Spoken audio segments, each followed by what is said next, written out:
Welcome to Facts TV News, where everything is true. Hardware operator gunned down in St. Catherine.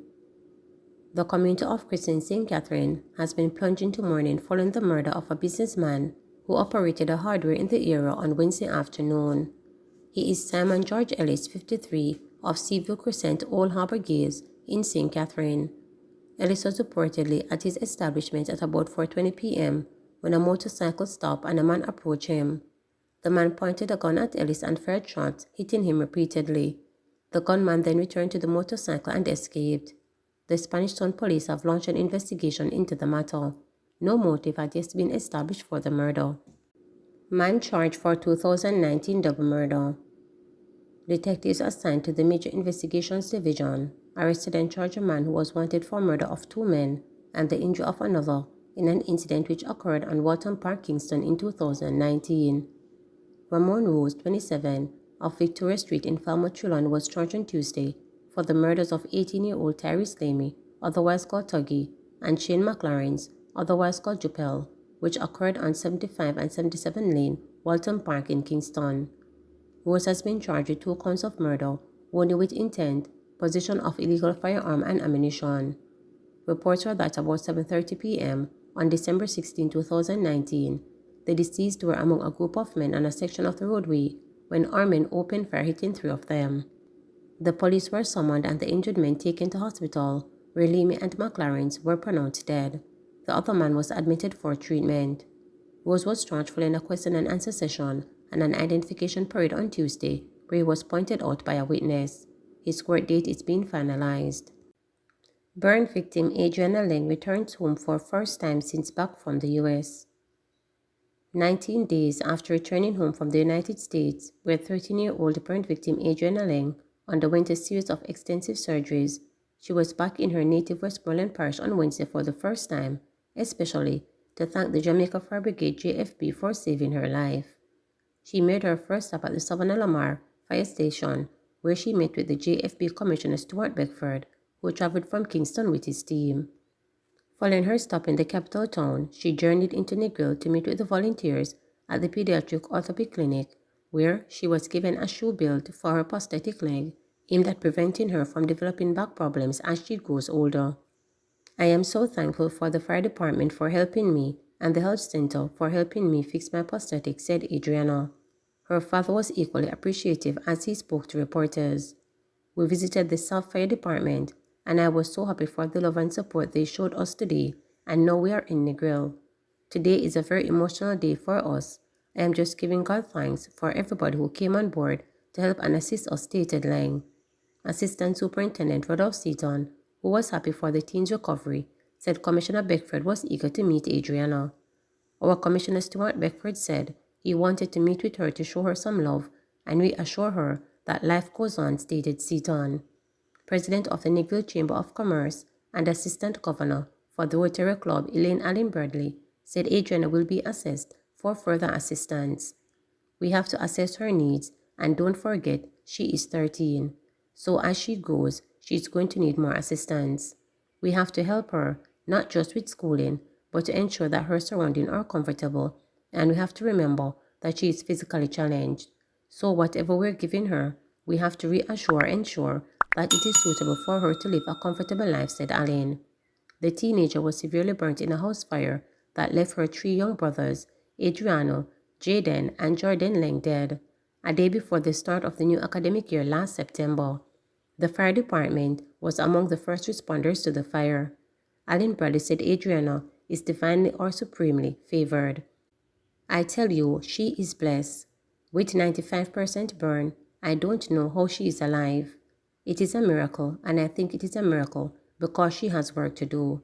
I think the divine has saved her life so that she can move forward and excel in whatever she has to do, stated Allen Bradley. Allen Bradley also had words of encouragement for the teen. Adriana, keep positive. As you look, see, she looks positive, and I think as long as she has a good solid foundation and has a lot of people behind her, she will flourish. Party promoters implicated in $222 million in sports fraud. The Major Organized Crime and Anti-Corruption Agency MOCA on Wednesday arrested and charged 3 men in connection with the $222 million fraud racketeer committed at the Institute of Sports in sports between 2011 and 2017. Arrested and charged are Popular Chung IT and French Connection party promoters, Andrew Wright and co-conspirators Rodolphe Barnes and O'Neill Hope. Allegations are that the three men have been part of a team of former employees of InSports who wrote, signed, and encashed fraudulent checks for pays who were either employees or contracted workers of the entity. The suspected fraud and other irregularities were reportedly detected by InSports in 2017 during an examination of their financial records. The matter was then reported to MOCA, triggering an investigation.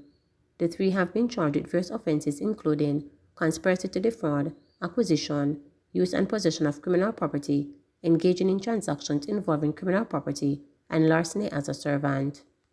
21-year-old man leads Clarendon most wanted. A 21-year-old man leads the list of Clarendon's most wanted criminals.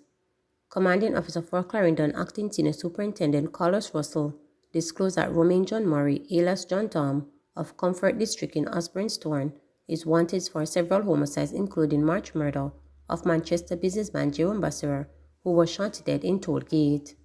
Murray is also wanted for wounding with intent. Speaking at a press conference hosted at the Mapen police station, Russell told reporters that Murray's capture could solve some 8 murders across the parish. 26-year-old Panif Bromfield, also known as Shock of Buzz Road in Effortville, who is wanted for shooting with intent and robbery with aggravation.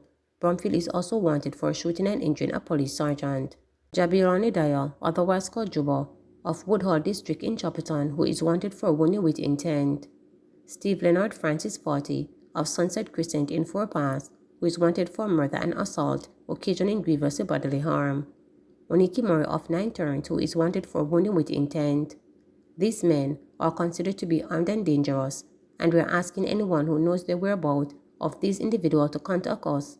We are also warning persons that it is an offense to harbor a fugitive, said Russell. Joint Select Committee to Review Child Care and Protection Act. After years of call from both sides of the political divide and civil society groups for the Child Care and Protection Act to be overhauled, the government on Wednesday named a Joint Select Committee of Parliament to review the bill along with 2 other crucial pieces of legislation. Education and Youth Minister Favour Williams has indicated in a statement in Parliament in July 2021 that the bill was being actively reviewed to address new and emerging issues and to ensure harmonization with other pieces of legislation concerning children. The process is advanced as a draft cabinet submission has been developed to seek approval for the recommendations that we made in the report of the Joint Select Committee of the Houses of Parliament, Williams said at the time. That report was tabled in the House of Representatives in December 2018 by Minister of Justice Del Warchuk. Williams said that the ministry sought to accelerate the pace of the revision of Section 24 of the Act by putting out this section for advancement ahead of the revision of the entire Act. Upon revision, no child not charged with an offense will end up in a penal institution. The use of the terms uncontrollable, beyond control, and out of control will be admonished in describing children with behavioral issues to be replaced by modern definition terminology to capture the range of behavior exhibited by children, she said at the time.